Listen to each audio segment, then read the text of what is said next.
Hey Emma, Yes, Melon. what do you call the graveyard where all the abandoned Star Wars games go? The Star Killer base. That's pretty good. I was gonna call it Dead Space.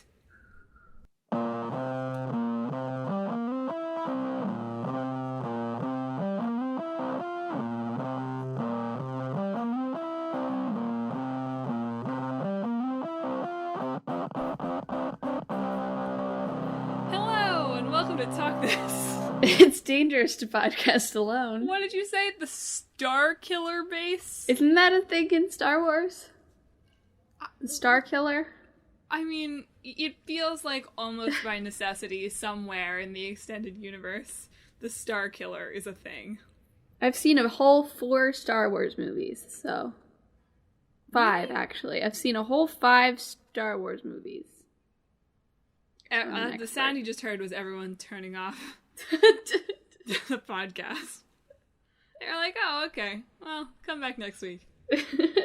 Hi, I've seen 5, and I slept through a bunch of the Force Awakens host, Madeline. I'm your... I haven't seen the prequels and only one of the sequels. Host Emma. No, I'm sure that you've seen the first 2 prequels. I have not. If I have, I have no memory of them, so basically at that point, isn't it like I haven't seen them? That sound you heard was all the listeners being like, oh, what a lucky person. I have knowledge of, like, certain things from the prequels. There's Jar Jar. I know, but There's everyone the rat like, tail thing she in front of his face. can't remember it. Like, what a blessing. He has the rat tail that goes by his face. Yeah, he does have the rat tail. Who's that actor again? Hayden Christensen. Hayden Christensen. That guy. They have a big fight at the end, like in a fire planet or whatever. Well, folks, as much as I'm sure you would love for this episode to just turn into Emma recaps Star Wars, some of which she's seen, we're actually this week going to be talking about Dead Space and Star Wars Jedi Fallen Order. That's right. That's what we're talking about. So it's a space episode here. It's also an EA episode. It's also these games have a weird and sort of dark connection episode. In that, what do you mean? In that Visceral is now dead. Oh yeah, but they were actually working on a Star Wars game before they shuttered. Right, that's what I was trying to... Yeah. That was the connection. Yeah. I'll talk about this more when we get to Fallen Order. We'll stay in the distant past, by which I mean... What do I mean? Like 11 years ago? How long ago? 2008. Is 2008. I knew it was 2008. 12 years ago. Almost 12 years ago, I guess. Because it was October, I think. 11 or 12 years ago. Back when Visceral Entertainment wasn't even... Not even Visceral, it's Visceral Games. Back when Visceral Games wasn't even Visceral Games yet. It was EA Redwood Shores. Years. That's so funny. It's a terrible name. I hope that all of their studios abbreviated that way. Like they had a mouth studio, an eyes studio. It'd be pretty funny. It'd be hard if you had to start with EA for all of them, though. EA mouth. EA mouth. I think it works. Sure. So we'll start off by talking about Dead Space. Not Dead Cells, as I had to ask Emma 36 hours ago. Yes, they're very different games. I mean, I figured. I just wasn't... This is embarrassing, but I knew Dead Cells was a game, but because I haven't... Dead Space is an older game, and it's not a game that was sort of on my cultural radar as much, I wasn't as confident that Dead Space was an actual game title. I knew Dead Cells was, so that's why I was like, is it Dead Cells? I didn't want to embarrass myself by saying something that was just like 2 words. Yeah, nothing about it was embarrassing. You're good. Dead Space is kind of a silly name for this game, the more that I think about it. It's like there's the dead in space. That's basically the premise, right? It is, but the game title sounds cooler if you don't think about how that's literally what the game is. Does that make sense? I guess so. Like, Sure. Dead Space is a really cool title until you explain to me that the reason it's called that is because it's about space zombies. I don't know if that's the reason it's called that. You never know. Maybe there's a deep, dark reason for it. I'm just saying, something that I find interesting is how often I completely disassociate game titles from what they actually refer to. True. They just become a phrase in my head. Like Devil May Cry. Devil May Cry. Which in my head, it's the May. It's very, very important. Uh-huh. Not Devil Will Cry. You may. You might. Anyway, Dead Space is a survival horror game from EA Redwood Shores, then Visceral Games, now nothing. That was released in 2008 for PC and PS3 and Xbox 360. And this is the time of the episode where I admit that my streak has been broken. It's really tragic. It really is. I came into this week thinking, well, not remembering what the games were, and to be honest, it's been a busy week at work, so I left playing the game a little bit until the last minute. But I did research a couple days ago. I wasn't excited about having to buy Jedi Fallen Order, even though it's been on sale. It has been on sale the past couple days, so I thought about it. Although I don't... Jedi Fallen Order is a computer game, right? No, it's on PS4. It's on PS4, yeah. Okay. But I was like, oh, $30, $35 for a game I'm playing for the show. Like, I don't know about that. I become very cheap in these games because I don't think I've paid more than $15 for any of them. Yeah. Because I don't value the work of the developers, apparently. But I saw Dead Space. Dead Space has a playable demo. And more than that, it's just like an hour of whatever you want to play. You just get an access to the full game for an hour, and then you have to buy the game. This alone probably should have tipped me off to the stumbling block that I encountered this evening. So I put off playing the game a little longer today than I should have. Emma and I were talking about this before the show. Where does the time go these days? We do nothing, but suddenly it's 3 p.m. Yeah. So whatever, so I'm making dinner, and I'm like, oh, okay, I'll play a Dead Space demo after dinner, but, like, we're making dinner now, so I'll go ahead and I'll get the download started. This is a demo. How long could it take? The problem is, one, the demo is the full game. So the way it works is, first of all, you have to remember the password to your PlayStation Network account. It's just the real trial. That took a while. On the PS3, mind you, again... Not on PS4, I had to go back to the PS3, just like with Vagrant Story. Still think that's really weird. Whatever. Put it aside. Backwards compatibility, we can only hope is coming. It's not coming, but we hope it's coming. And I start the download, finally. It's free. Hooray. Yay me. Didn't spend any money this time. Success. And when it first starts downloading, it tells me that the download is going to take 2,500 minutes. 2500. I'm like, haha, like, that's funny. It'll jump down to 5 minutes in, like, 2 minutes. And it did jump down a lot, but it did not jump down enough that it is not still downloading behind me. Right. It has only reached about 50% downloaded in the past 2.5 hours. Yeah. So I guess it's real that they've kind of throttled download speeds. I mean, it's also just, like, downloading a full game from the PlayStation Store just takes a while, too. But 5 hours? Wasn't it down to 2 hours when you showed it to me? It was, but, I mean, maybe in the end it will take 4. I started downloading it at about 6:30. It's now noon on Sunday, so it's taken about 18 hours. Very funny. You're right. She's been talking about this like she did it last night. But really, she was eating dinner this morning. Before we recorded. Like I said, where does the time go? It's believable, honestly. Anyway, the point being, it had not hit 50% by the time that we were starting to record this, and it maybe never will. But yeah, I think that's a little bit of a wild way to do a demo. I I don't think that's a particularly uncommon way to do it, though, especially for older games. I know. It surprised me. Especially after last week where I played a demo that it took me like maybe half an hour to download.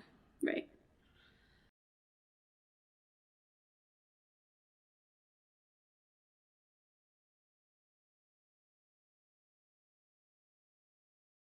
Relevant way. Maybe you'll like it. Maybe I will. It is only $15. It'll be your new favorite game. I doubt that. You never know. You do never know.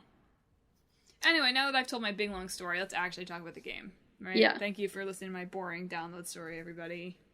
It's been the bane of my existence for the past couple hours.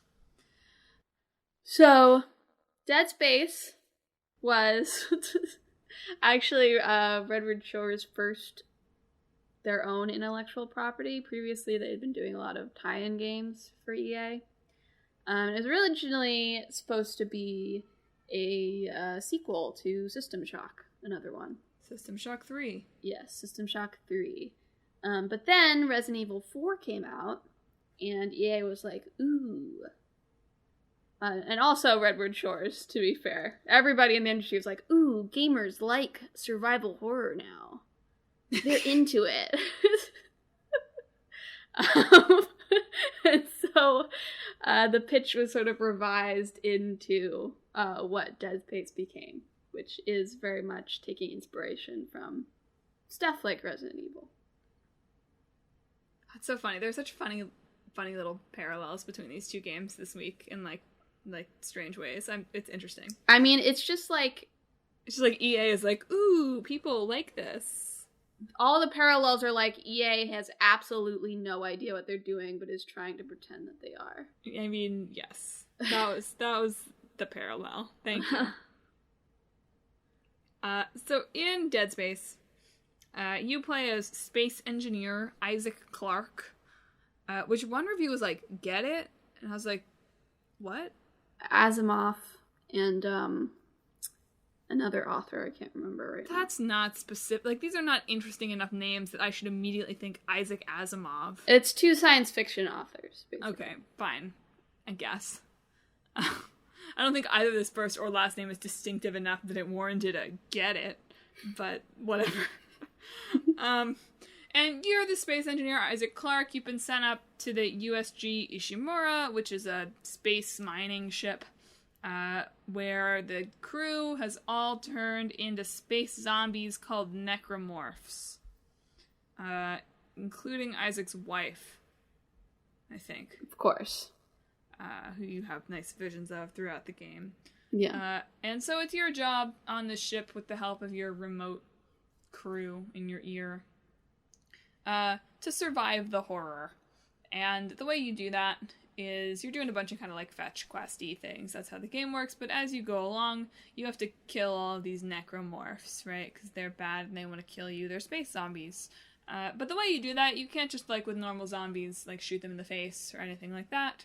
That just stuns the necromorphs. You actually have to lop off all of their limbs.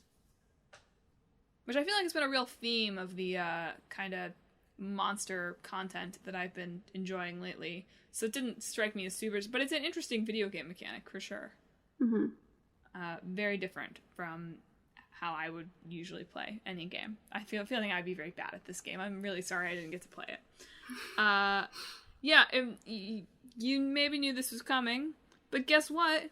It's on the Wikipedia Greatest Games of All Time list. Yeah. Dead Space 2 is on the Wikipedia Most Expensive Games of All Time list. Really? Yeah. That's funny. Which we can talk about kind of what happened to Dead Space a little later, even though that's past our mark. But let's talk a little bit more about the original first. So the original was a huge success, right? It sold millions of copies, very critically acclaimed. I mean, it's on the Wikipedia Greatest of All Time list. For and that's sake. all you need, That's really. I'm telling you, that's the gold standard of games. But from everything I was reading about it, and this goes along with that idea of EA just kind of stumbles on good games sometimes because they're like, ooh, people like this, and every once in a while somebody does make a good game based on that. But there's nothing especially groundbreaking about Dead Space. It's not that it really introduces new mechanics, or it's so much scarier than any game that's come before it, or it's that different from any other kind of over-the-shoulder, third-person survival horror game up to this point. It's just that it takes all of those tropes and all of those kind of standard mechanics, and it does them really, really well.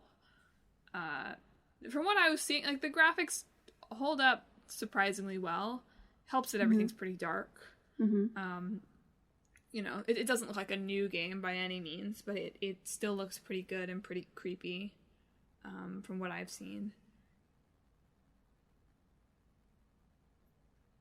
Yeah. And the first game, you're a silent protagonist, and that does change moving forward. But it does feel like that kind of choice really lends itself to the getting really sucked into the tension and the horror of it. Although you're not really silent. You definitely hear Isaac, like, huffing and puffing, but he doesn't talk. Yeah. He's just quiet. Yeah. He's a Gordon Freeman type silent protagonist. Yes. I think Gordon Freeman is silent. I'll roll with you here. 85% sure. Anyway, ultimately, I'm not going to get into the lore corner here because I just didn't immerse myself in it that much because I was thinking I was maybe going to play. But there's ultimately like a cult sort of thing behind this. As usual. I mean, where there are space zombies, there is a space cult behind it. That seems to be not so lightly based on Scientology, which... It's disheartening that Scientology will have evolved into space zombie form by the year 2508. And he's also haunted by, like, his girlfriend, Nicole. Oh, I'm sorry. I upgraded the relationship. Which feels kind of like Silent Hill-like to me, like it's taking inspiration from there, too. So, okay. Dead Space. Successful horror game. Made a lot of money. Sold a lot of copies. Kind of revived the survival horror genre, in a way. What happens next, Emma? EA is like, oh, people like this? Well, it's a franchise now. Immediately, right now. We want more. We want it now. We're gonna pay for it. And so... Dead Space 2 was developed. They rebranded the Redwood Shores into Visceral Games. They threw a ton of money at it. They put together a really cringeworthy marketing campaign. I loved it. Your mom hates Dead Space. That's exactly what I was talking about. Everyone should do yourself a favor. Go on YouTube. Look for Your Mom Hates Dead Space 2. Why? It's just so funny. I saw some sort of interview. I can't remember if it was for Dead Space 2 or 3. But it was like some marketing guy was just talking about it. It's like, yeah, and you gotta chop up all these people and it's super awesome. And we just wanted to lean into like the chopping up because there's limbs flying everywhere and it's super awesome. Like we just wanted to make something super awesome. You think I'm exaggerating, but that's exactly what it sounded like. It's a direct quote. Yeah. So they just like kinda were like, people like this, but they didn't know what this part was. And so they thought it was like the violence or like the gore of it, and they really sort of leaned on that in their marketing. And Dead Space 2 did fine. It just didn't do... It wasn't the sensation the original game was. No, I think it even sold more than the original, but they threw like $80 million at it. And it did not make back $80 million. So basically, EA was just extremely not patient with trying to build a franchise. They just immediately wanted one to exist as soon as Dead Space was successful. And that put a lot of pressure on the developers, and they put a lot of like, we want this to happen, or we want this to happen, and there was more arguments with Dead Space 3, and then that did not do well, I'm pretty sure. Yeah, Dead Space 3 was a real flop. And then Dead Space sort of died, and then Visceral Games sort of died. Yeah. I mean, that does pretty much sum it up. I mean, after Dead Space 3, they were like on Battlefront for a while, and they were on something else, and then they were making this Star Wars game for 3 years that we'll talk about in a minute. Obviously didn't happen. Yeah. Something I wanted to talk about regarding kind of the evolution from the original game to the second and third games that I feel like is a little bit, not unique to horror, but something that is especially tricky in horror games, is scope creep.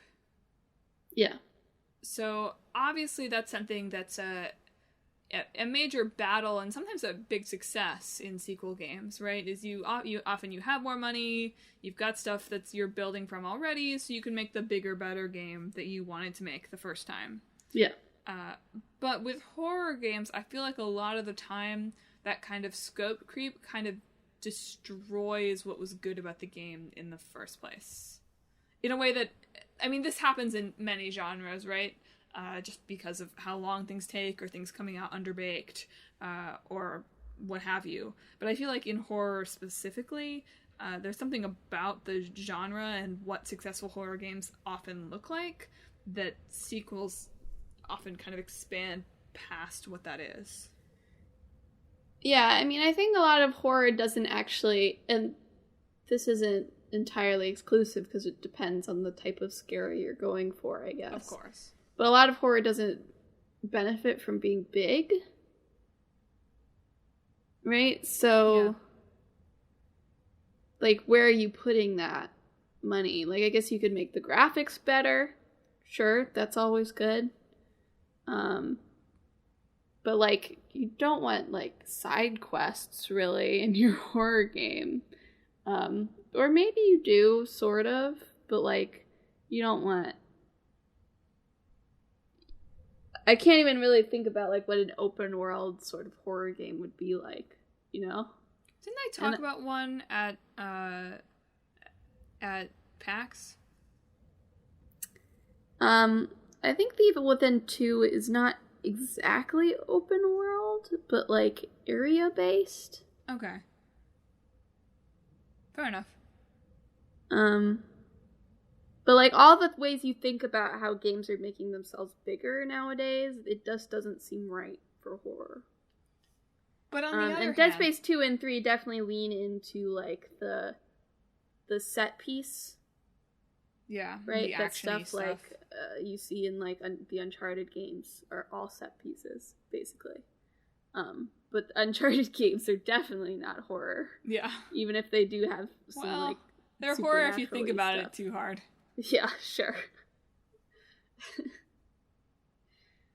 Nathan Drake. The enemies murderer. are in a horror game. Yeah. Being stalked by an unseeable, unkillable enemy. But on the other hand, though, so you're kind of in this damned if you do, damned if you don't situation. Because if you grow the game and expand the scope, you risk trampling all over the things that were horror-inducing about the game in the first place. But also, it's difficult to just say, yes, let's put Isaac Clarke on a new spaceship. That's the sequel. He's on a different ship. Yeah. Well, so Dead Space 3's original concept, which you can still see sort of leaking through based on the way, like, some cutscenes are shot and stuff, is they wanted to... EA was very, like, we want multiplayer during this time. Any sort of multiplayer. Even local multiplayer, but it's online multiplayer, too. They just wanted people to be multiplayer. So Dead Space 3 original concept was there going to be, like, a shadow Isaac in the game, and they were thinking about ways to make that co-op in terms of, like, the person with you, you never see their face until later, and then it's revealed that it is Isaac. But it's interesting. I'm pretty sure EA was like, we don't like that. So they just replaced him with another character who like mysteriously just like appears and disappears in scenes, which would make sense if it was like an imaginary Isaac, but doesn't really make sense when it's just a dude. You know? Yeah. Not the kind of horror you're going for there. Yeah, it's just a little confusing. Which I think that's really cool and an interesting way to use like an increased budget to play with the concept, because adding multiplayer does definitely increase your budget. For sure. And there are thoughts about Dead Space 4 being more of like you're on a ship and you have to sort of scavenge supplies from other ships you find and stuff like that. Which again is increasing the scope in an interesting way. But unfortunately, they did not get the chance to implement any of these ideas. Well, something that's interesting about that Dead Space 4 idea that, of course, didn't happen is it does kind of, at least in theory, if it was executed well, walk the line of we've expanded the scope of the world while still keeping you in these contained units. Yeah. It's like making 5 Dead Spaces, basically, which feels like a potentially successful way to expand the game without stomping on the horror. Yeah. Especially in a game where, and this is not a thing that's unique to horror games, but I always find it interesting when this happens in games or when reviews talk about this, especially as someone who is not like a game's visuals player, is when the setting is really a major character in the game. Yeah. Man, we talked about Judgment a long time ago, didn't we? I was gonna be like, we just talked about Judgment, and like that was a similar idea. A couple months ago. We talked about Judgment in a last decade, I think. I genuinely think maybe last decade. Yeah, I think so too. But it takes I think that's really probably what is the special thing about Dead Space, is that they created this world that was such a part of the story and so integrated with it and well crafted, and that's hard to recapture. For sure. And as someone who mostly takes background visuals more or less for granted most of the time, I always think that's cool when that breaks through in a way that would grab the attention of even someone as what is FPS as me. I know what FPS is, just to be clear. First-person shooter. Yeah. It is also that. It is also that. Well, what is RAM, though? That's the real question. What is RAM? Yeah, I don't know. I know what it is. I don't know. I mean, I know what the letters mean. What do the letters mean? Random access memory. Wow! I didn't know that. I learned something today. What's a teraflop? We're not doing this now. It's just like a unit, like a gigabyte, I assume. No more. We're gonna force our way onward to Star Wars Jedi Fallen Order. I hate the way this title is punctuated, by the way. Why? The colon should come after Star Wars. No, because it's Star Wars Jedi. That doesn't make sense. What do you mean that doesn't make sense? Once again, it's just in the same way as it's Devil May Cry to me, it's Star Wars Jedi Fallen Order. That doesn't make sense. I know it doesn't make sense.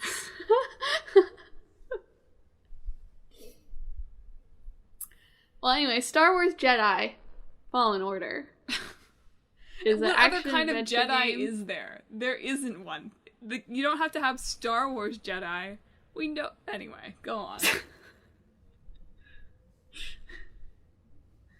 Would you like there to be Star Wars : Jedi : Fallen Order? No.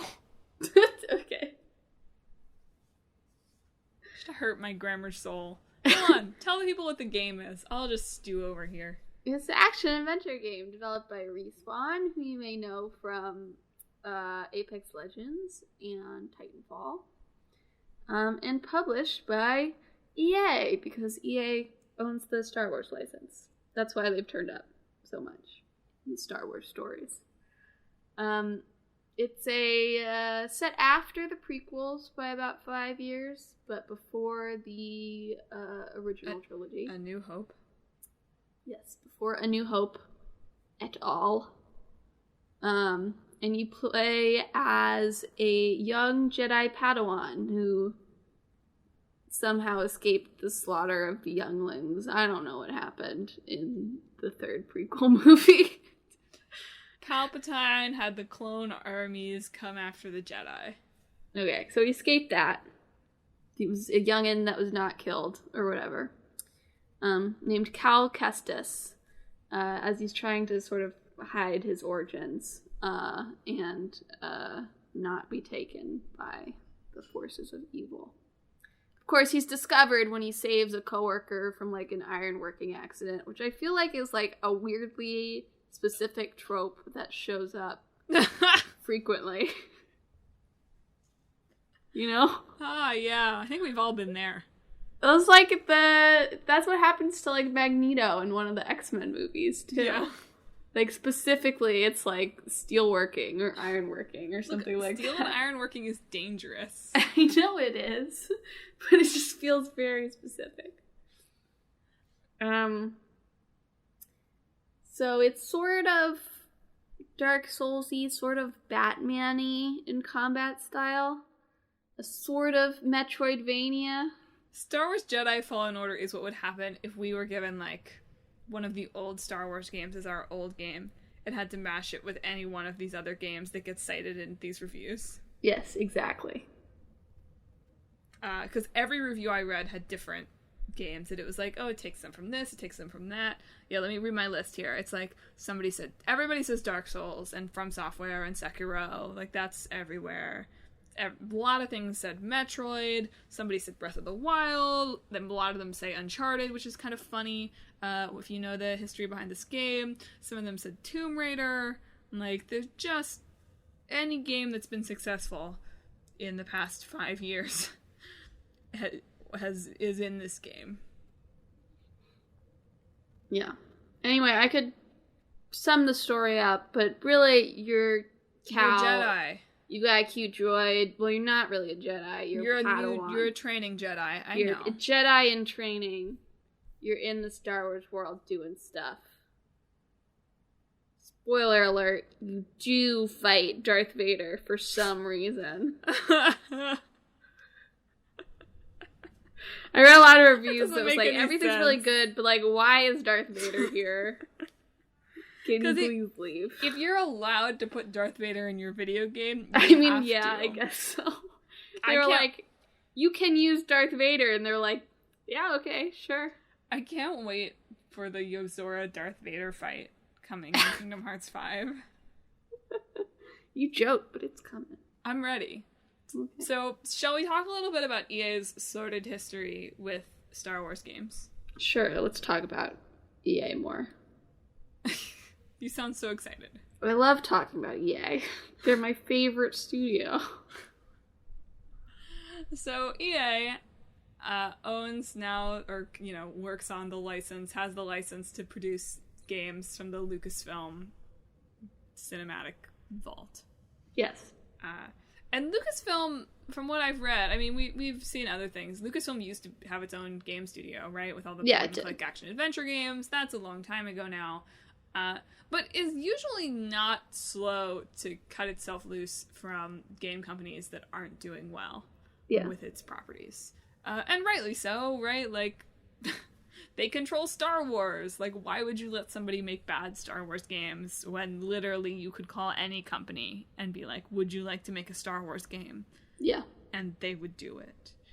But for whatever reason, EA has hung on to the rights to these through some games that were not great and some kind of major controversies and a lot of littered corpses of games that did not happen. Well, when did Disney acquire Lucasfilms? I think it's 2012. So that wouldn't have been, like, too long after EA got the license. Yeah, no, it's definitely, yeah. So I wonder if it's just, like, Disney just doesn't. Just doesn't care. Clearly Disney doesn't pay that much attention to its video game properties, huh? Yeah. Anyway, so you probably heard about what happened if you're plugged into gaming news. This is a couple years ago now, right? Battlefront 2, I remember reading about this. Time doesn't mean anything. It may have been just yesterday. But Battlefront 2, so far EA had made Battlefront and Battlefront 2, neither of which had any real meaningful single-player component. I think one of them had a small campaign. But Battlefield? Is that what I'm trying to say? Battlefront. Did I just say Battlefield? No, you said Battlefront, and then you said my Battlefield, brain is shutting down. and then you said Battlefront. Okay. Battlefront 2 was a microtransaction loot box disaster that got a ton of bad press and became like the face of loot box greed. Yeah. So that was bad. I think they eventually fixed it to be a little bit better. Yeah, I think they've made some adjustments to it since then. But Battlefront 2 became the poster child of EA especially, but game studios and their greed and their grubby little, this is gambling fingers. Yeah. Grubbing for money. So that was bad. And then on top of that, we'll flash back to our friends at Visceral Games, who after, like we said, Dead Space 3 kind of flopped, got bumped around to a bunch of different projects, but then we're working on what by all accounts sounds like kind of a cool Star Wars game that is referred to as Project Ragtag, and was associated with, I think, one of Uncharted's designers. I'm not sure. I can't remember if it's a director or but someone from Uncharted was attached to this game. And it was going to be this kind of action-adventure, single-player experience, linear narrative experience. But in 2017, EA Games totally shut down Visceral Games, closed the studio, fired all the 80 people that worked there. They had like 3 weeks to get their lives together, and totally canceled this game. EA has done this with a lot of studios. Just worth putting that out there. Fair enough. Then the Star Wars game got punted over to EA Vancouver, where they were developing an open-world Star Wars game that was codenamed Orca. But that got canceled too. And then finally, in 2019, they announced Fallen Order from Respawn Entertainment, which, surprise, surprise, is a single-player, Uncharted-like experience. Which is funny because just 2 years prior, the reasoning that they gave for canceling the Visceral project was that customers were not interested in linear single-player games. Yeah. It's kind of a theme that, like, EA takes, like, one thing and is like, well, this is the thing now, or this is not the thing now, and then uses that to shape all their business decisions. Well, it seems like EA will probably be spitting out a lot of single-player action-adventure games. Well, no games are coming out in the near future, but in whatever the near future means for games anymore. Assuming that Cookstar hasn't mined all of our games into cryptocurrency. But apparently there's not actually I'm just kidding. I know that's not in it anymore. anymore. It seems like maybe there was, but then it was taken out before it was released. It's illegal. Did you see that? Speaking of IP. Yeah. Anyway, back to Star Wars. Star Wars Cookie Mama has nothing to do with Star Wars. I imagine the next wave of EA developed games will be single-player action-adventure experiences because Star Wars Jedi Fallen Order has done very well. Which is really big because, man, did EA probably really need a win in the Star Wars front at this point. Like, it's hard to imagine if they'd had another kind of... I have no sympathy for EA. I mean, Everything is their own fault. That's fair. I don't mean to put this in a necessarily super sympathetic route. I just mean it's hard to imagine that if they had had another high-profile flop, or high-profile critical flop at least, that they would have held on to the rights here. I guess so. I don't know. As long as it's making money. Anyway, Jedi Fallen Order is the first single-player Star Wars game in a decade. Which is not that surprising. There have not been that many Star Wars games in the past decade, which maybe is surprising, but given that, it's not competing against a ton of games. I mean, honestly, what is the point of making Star Wars games when you've got Star Wars Lego right there? I know. Like, Lego Star Wars has already... Of all games. just defined gaming. You don't even have to watch the movies if you just play the Lego versions. They're clearly the superior. What would happen if I need to build up enough cred on Wikipedia that I can go to the greatest games of all time page and delete everything but Lego Star Wars. It's only the truth. To be honest, the new games, I did get the new Lego Star Wars. They talk in those. Not as good. We stand a silent protagonist here. I like the grunting Legos.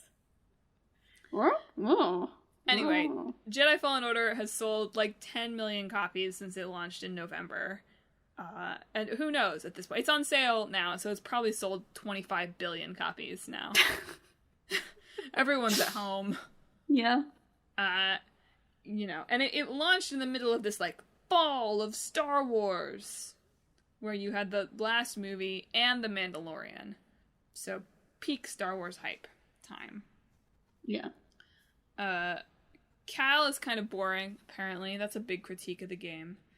But it's not something that takes away from your exploring Metroidvania-style game with easy Dark Souls combat. Plus, he's got a cute droid, so, like, does it matter that he's boring?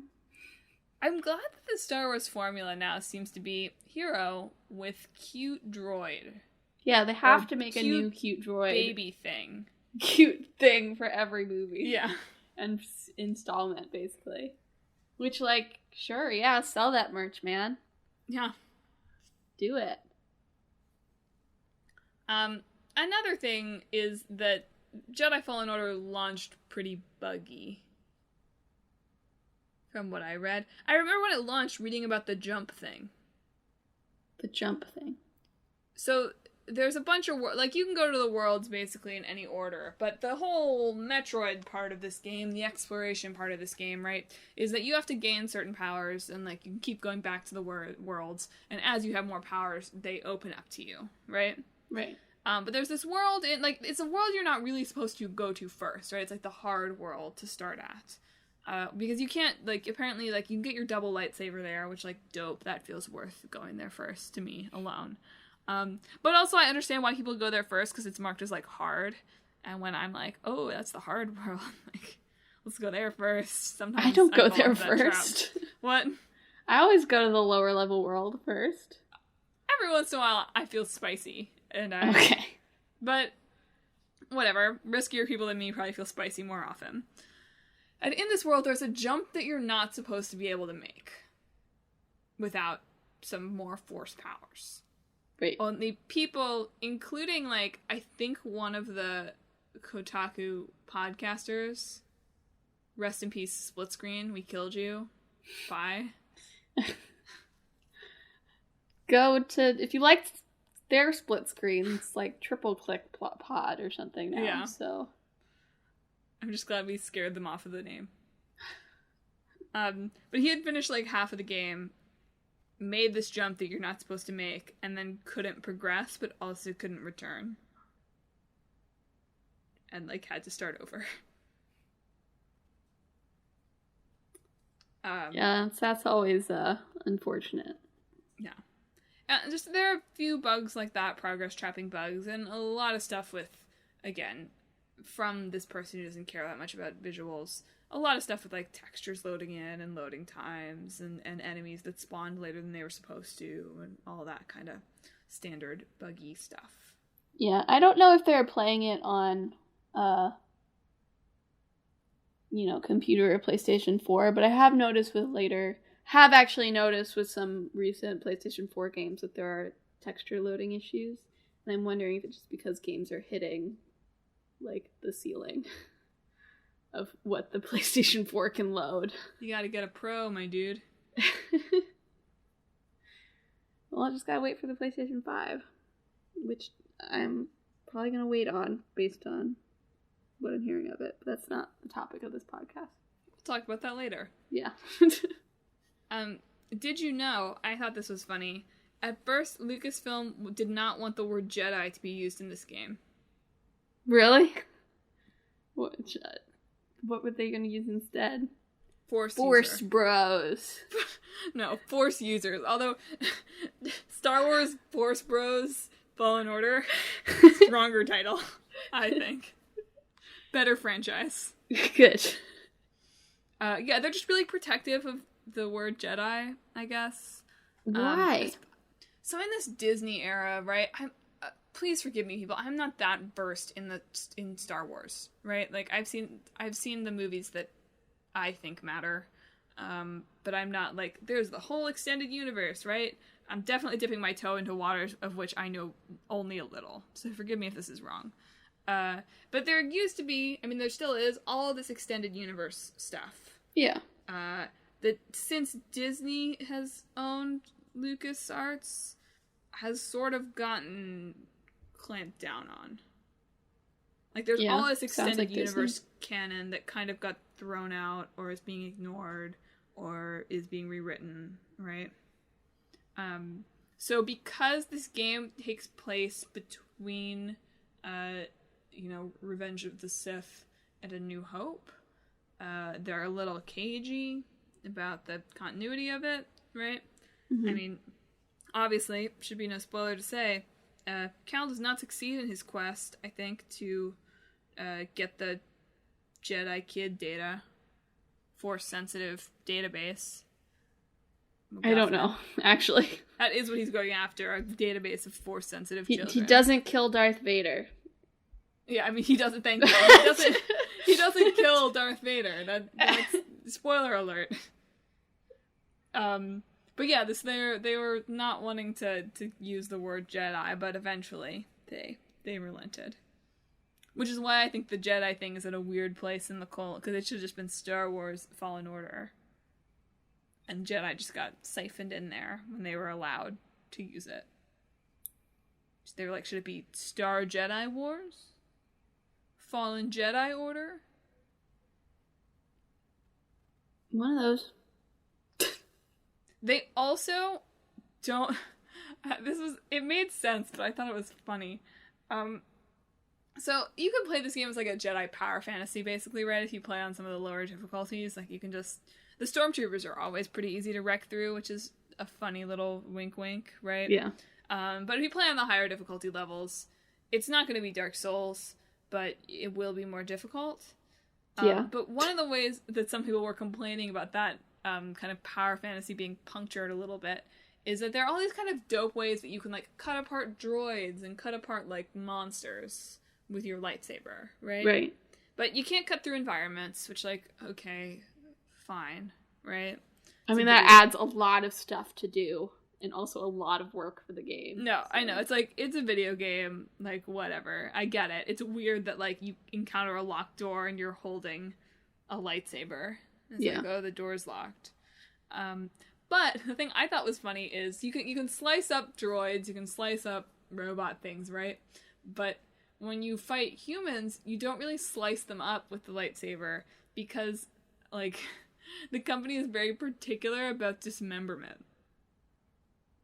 I'm sure they are, yeah. Because there are so many iconic moments in the Star Wars series that are about, like, hands being chopped off, for instance. Uh-huh. That they didn't want to just use that on, like, you're chopping up stormtroopers. Also, it would make the game a lot gorier. I mean, yes. But still, the reasoning behind it was not that it would make the game a lot gorier. It was that we want to save the dismemberment for moments that really count. You know what, though? That's fair. That's fair. It's literally the opposite of Dead Space, though, where all you do is dismember. That's true. So... That's funny. R.I.P. our mashup. We can't have dismemberment or lack of dismemberment, so we're totally screwed. And hey, no surprise, Star Wars Jedi, probably going to be EA's next franchise. Probably. Their Respawn is hiring for an untitled Star Wars game right now, so... Respawn is their star right now. So I hope they continue to please their corporate overlords. Cast to the side. We don't like single-player action-adventure games anymore. Next big thing? Survival horror.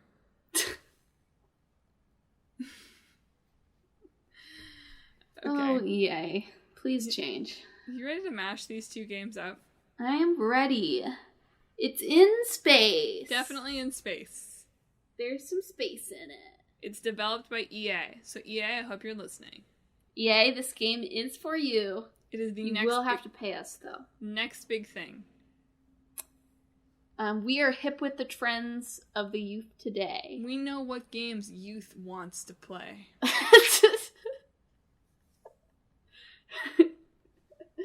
I'm in a Prime advertising demo for a whole little more than a year still, so don't forget. I don't think it should necessarily be a Star Wars game, though. Like, that feels too easy. Like, it feels way too easy. Like, whatever, it's our backup. But it feels way too easy to be like, survival horror Star Wars game. You know? Yeah, I could see that being a pretty dope game, but yeah.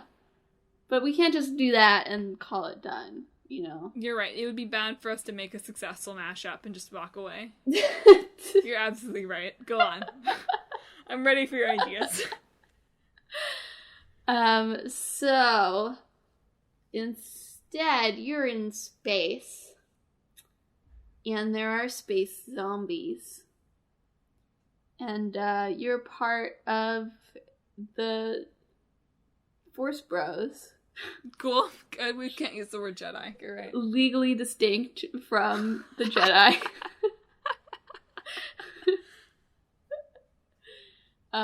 Whose job it is to sort of keep these space zombies from wrecking the lives of space livers. People on all these different I thought you said space lizards. No. I was like, that's bold. That's a bold design choice. Space livers. Space inhabitants. There we go. On various different planets. So you're like, sort of like, a group of like exterminators who, whenever zombies sort of turn up, you're sent there to sort of handle it before it gets out of control. But there's like factions within your group that think there should be different ways of handling the space zombies and where they come from, right? And one of these makes like a dead fluorescent ball of light in the sky that can take out the planets that are, you know, infested with zombies. Yes, a dead sphere. Yes, legally distinct. And it's your job at the end of the game to destroy the dead sphere by putting a bullet in a very particular spot. A very particular legally distinct spot. That last part was improv. The other parts, I think, could have some promise. Alright, well, you deal with your IP case over there. I have a different take. Okay. Now, you could skin this as a Star Wars game if you wanted to, probably, but I'm gonna avoid... I don't think they would ever allow me to do this, because they already messed around with a little bit of this idea and clearly weren't that interested in it, so whatever. Okay. So you're a new recruit to the Space Marines. Okay. With me so far? Okay. I'm with ya. I'm here. And in your normal Space Marine patrols, you accidentally stumble upon the enclave of the Space Wizards. Legally distinct from the Force Bros. Exactly. Look, I wouldn't want to... You can make your game. That's fine. Okay. And you're alone. Like, you were on, like, break. Like, you were on leave, and you were just on vacation. And you were on vacation, okay? Okay, whatever. You're going to the cantina. Uh-huh. Legally distinct from the cantina. And you stumble upon this enclave, this, like, secret society of the I almost called them the Force Bros. I apologize. The Space Wizards. Uh-huh. And you're like, by the time you realize this, you are surrounded basically by the space wizards. And it's your job to make your way out of the space wizard death cube. Uh-huh. Calamity Cube. Calamity Cube. Without being detected as little as possible, because if they catch you, they will use their space magic on you, and it will become it's very difficult to fight them. Right. Sort of. I like that. It's like it's a reverse Uncharted game. Yeah. Sounds good. You could skin it as stormtroopers and Jedi if you want, but I don't think they've proven that they are not that interested in humanizing stormtroopers, really. Yeah. So. Unfortunately. And there's no dismemberment in my game. No, there's just only like a very specific important dismemberment. You already are missing a hand. So. Okay, good. And it's symbolic of something. I don't know why they let you enroll in the because Space you Marines. need a hand from the player. Exactly. Deep. Very deep. All right, we got it. Yes. Easily distinct. Space fights. Space wizards. Calamity Cube's a pretty good game title. Thanks. I think that'll be the title of the game. Okay, the Calamity Cube. No, maybe not. Maybe that's too on the nose. It's like Space Wizard. Space Wizard. No, Space : Wizard Calamity Cube. No. Because then all the games after that would have to just start with space : and that's not specific enough. Space Cube : Calamity Wizard. Okay. Cube Space. Please stop. And it sounds like a storage company. Please release me. You're released. Thank you, folks, for tuning in to this episode, this legally distinct episode of Talk This. It's Dangerous Pockets Alone. Why do you say it fast? Because I did it late, so I said it Saying fast. it fast doesn't fix it. It just makes it sound like the podcast Talk This is legally distinct from Talk This. It's Dangerous to Podcast Alone. It is. I have a side podcast, did you know? Talk This. No one can find it. The SEO is terrible. Or amazing. The SEO for this title is already terrible. Like, how could it be worse? Anyway, folks, thanks for tuning in. We're thrilled to have had you with us. If you liked what you listened to today, you should follow us on social media. We're on Facebook, Twitter, and Instagram at Talk This Podcast, and we're on YouTube as Talk This Sisters.